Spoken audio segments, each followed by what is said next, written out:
Does it dry up like a raisin in the sun? I will ask my mother, my father, my segregation. Maybe so that's the way it is. Or fester like a sore and then run? You either have to stand up or get knocked down. Does it stink like rotten meat? Or crust and sugar oil like a syrupy sweet? We must make a plan that we shall always march ahead. Maybe it just sags like a heavy load. I speak tonight for the dignity of man and the destiny of democracy. Or does it explode? Lyndon Johnson had always believed that civil rights were a moral and constitutional necessity. However, when it came to action, timing was everything. No memorial oration or eulogy could more eloquently honor President Kennedy's memory than the earliest possible passage of the Civil Rights Bill for which he fought so long. When tragedy lands Lyndon Johnson in the presidency, he sets civil rights at the top of his agenda. Now, civil rights leaders at first didn't trust him. Many of them said to me, we couldn't believe that a man with a southern accent would ever be really on our side. In his heart, Johnson had been on their side for years. He taught those Mexican-American kids in Cotulla, Texas. He saw the poverty in their eyes. He saw what discrimination was doing to them. Johnson's relationship to the Mexican-American community in Texas was a very personal one. And he knew how important it was to give them an opportunity. But in Congress, Johnson's voting record suggested otherwise. He had voted consistently in the past with his fellow segregationists from the South until '57. No one had ever succeeded in getting a civil rights bill through the Senate. Johnson sets out to do it in 1957, and he doesn't. For the first time, his ambition and his compassion to help people coincide, and it becomes an unstoppable force. 1964, armed with the power of the presidency, Johnson urges a new session of Congress to make swift progress on civil rights legislation outlawing segregation in public spaces. The Southerners filibuster, paralyzing the Senate for 83 days. President Johnson declared to Richard Russell, I've got to run over you, Dick. Unlike what happened in the past, there will be no compromise. We're going to take it all. He brings the Republicans to join the Northern Democrats, breaks that filibuster.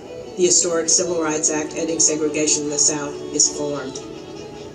Buoyed by their victory in '64, civil rights leaders began to demand legislation that would provide equal voting rights for all Americans. On March 7, 1965, we had planned to march from Selma to Montgomery to dramatize to the nation and to the world that people of color voted to register to vote. The Selma police confront the peaceful demonstrators with tear gas and billy clubs. They call it Bloody Sunday. The White House is flooded with calls and telegrams condemning the violence and demanding the passage of new voting rights legislation. Johnson understood that there were those moments when you have to act immediately to mobilize that public sentiment and get Congress to act. It is wrong, deadly wrong, to deny any of your fellow Americans the right to vote in this country. Because it's not just Negroes, but really it's all of us who must overcome the crippling legacy of bigotry and injustice. And we shall overcome.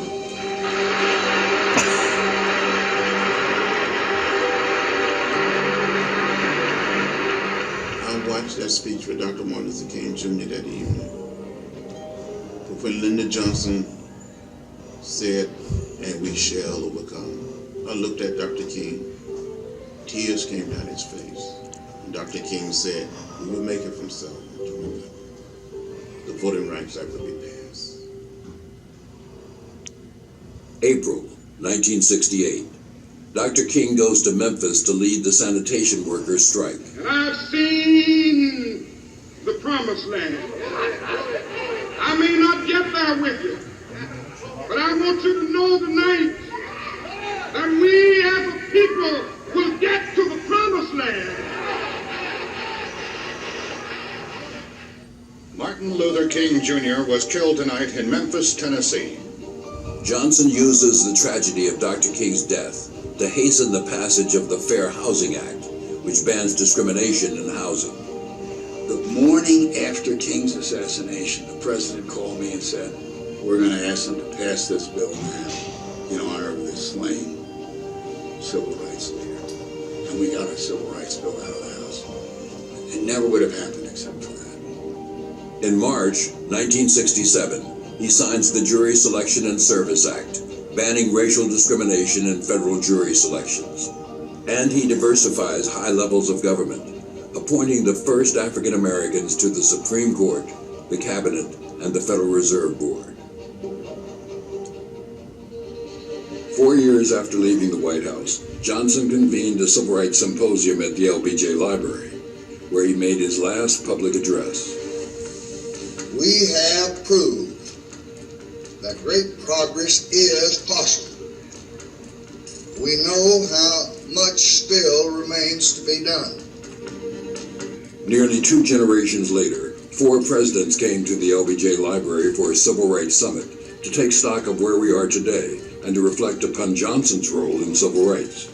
Lyndon Johnson came along with his great insight and political courage and literally changed my personal life and the life of everyone that lived in America. Just as Abraham Lincoln stewarded the 13th Amendment through Congress, Johnson's leadership embodies the power of the presidency to redeem the promise of America. Through these efforts, LBJ earned the highest compliment a democracy can provide. He made us one people. Because of the Civil Rights Movement, because of the laws President Johnson signed, new doors of opportunity and education swung open for everybody. They swung open for you, and they swung open for me. And that's why I'm standing here today, because of those efforts, because of that legacy.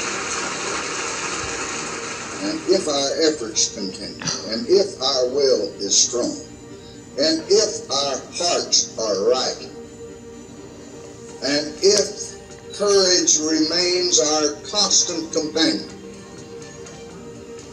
then, my fellow Americans, I am confident we shall overcome.